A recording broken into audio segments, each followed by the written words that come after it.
उत्तराखंड मुक्त विश्वविद्यालय ने अपने छात्रों के असाइनमेंट्स को ऑनलाइन माध्यम से लेने के लिए एक ऑनलाइन व्यवस्था प्रारंभ की है। इस व्यवस्था के अंतर्गत उत्तराखंड मुक्त विश्वविद्यालय की वेबसाइट uou.ac.in पे ऑनलाइन क्षत्रिय कार्य हेतु समय सारणी उपलब्ध है। समय सारणी पर क्लिक करके आपको अपने असाइनमेंट्स का प्रोग्राम वाइज डेट शेड्यूल मिलेगा।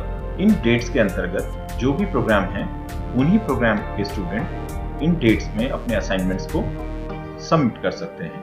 असाइनमेंट्स की डेट 26 अप्रैल से 1 मई जैसे दी गई है। 26 अप्रैल की रात 12 बजे से 1 मई की रात्रि 11:59 तक ये उपलब्ध रहेगा। यूनिवर्सिटी ने असाइनमेंट्स को सबमिट करने के लिए अपनी वेबसाइट पर एक लिंक प्रोवाइड किया गया है।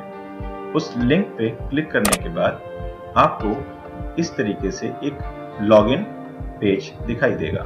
इस लॉगिन पेज पे यूजर नेम और पासवर्ड दिया गया है। यूजर नेम छात्र का एनरोलमेंट नंबर, नामांकन संख्या है और पासवर्ड उसकी जन्म तिथि, डेट ऑफ बर्थ है। डेट ऑफ बर्थ के लिए फॉर्मेट यहाँ दिया गया है। ये YYYY, MM और DD फॉर्मेट है। जैसे कि एग्जाम्पल के तौर पे दिया हुआ है कि किसी छात्र का डेट ऑफ बर्थ 23 जनवरी 1980 है, तो वो इस तरीके से अपनी डेट ऑफ बर्थ को पासवर्ड के रूप में अंकित करेगा।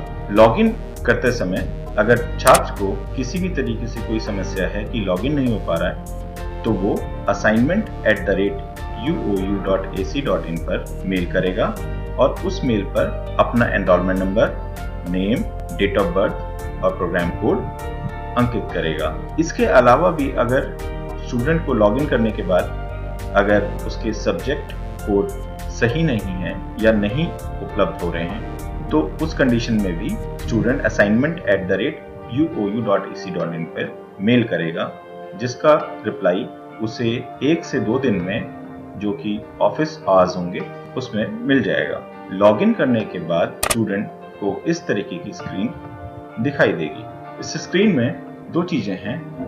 एक लिखा है अटेम्प्ट अलाउड टू। इसका मतलब है कि स्टूडेंट अपने असाइनमेंट्स को 2 बार अटेम्प्ट कर सकता है। 2 बार अटेम्प्ट करने का मतलब है उसको एक बार अटेम्प्ट करने में 1 घंटे का समय और दूसरी बार फिर अटेम्प्ट करने में 1 घंटे का समय मिलेगा। उसके नीचे यहाँ पे अटेम्प्ट क्विज का बटन दिया गया है। इस पे क्लिक करेंगे। इस पे क्लिक करने के बाद स्टार्ट अटेम्प्ट पे क्लिक करेंगे। उसके बाद स्क्रीन कुछ इस तरीके से दिखेगी। इसमें 20 ऑब्जेक्टिव टाइप के क्वेश्चंस आपको दिखाई देंगे और आपका टाइम भी यहाँ पर दिखाई देगा। जैसे कि 1 घंटे का समय है तो ये आपका टाइम शो करेगा। इसी 1 घंटे के अंदर आपको ये असाइनमेंट को सबमिट करना है। अगर आप 1 घंटे के अंदर अपने असाइनमेंट को सबमिट नहीं करते हैं तो ये ऑटो सबमिट हो जाएगा। मतलब आप जिस कंडीशन पे थे उसी कंडीशन पे आपका जो ये क्वेश्चंस हैं ये सबमिट हो जाएंगे ऑटो।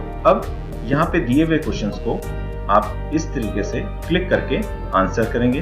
अगर आपको लगता है कि कोई आपने गलत लिख दिया है तो आप उसको इस तरीके से दोबारा क्लिक करके अपने आंसर्स देंगे।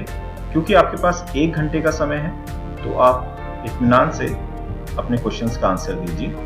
हाँ, और साथ में ये भी देखते रहिए कि आपका इंटरनेट का कनेक्शन सही है। जैसे हमने कुछ क्वेश्चंस के आंसर दे दिए हैं। क्वेश्चंस के आंसर देने के बाद एक फिनिश अटेम्प्ट का बटन है, इस पे क्लिक करेंगे। इस पे क्लिक करने के बाद आपको समरी ऑफ अटेम्प्ट ऐसी स्क्रीन दिखाई देगी। इस स्क्रीन में नंबर ऑफ क्वेश्चंस और उनका स्टेटस दिखाई देगा।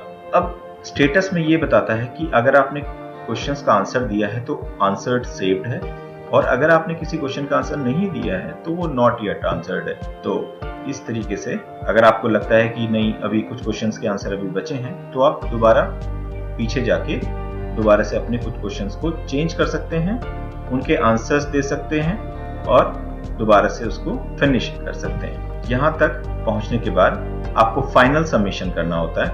सबमिट ऑल एंड फिनिश ये बटन दिया गया है, इस पे आप क्लिक करेंगे। पे क्लिक करने के बाद आपको कुछ इस तरीके से आपकी समरी दिखेगी और यहाँ पे जो मार्क्स हैं वो आपके शो करेगा। जैसे यहाँ पे 3 मार्क्स आए हैं। अब आपके मार्क्स ये 20 में से हैं।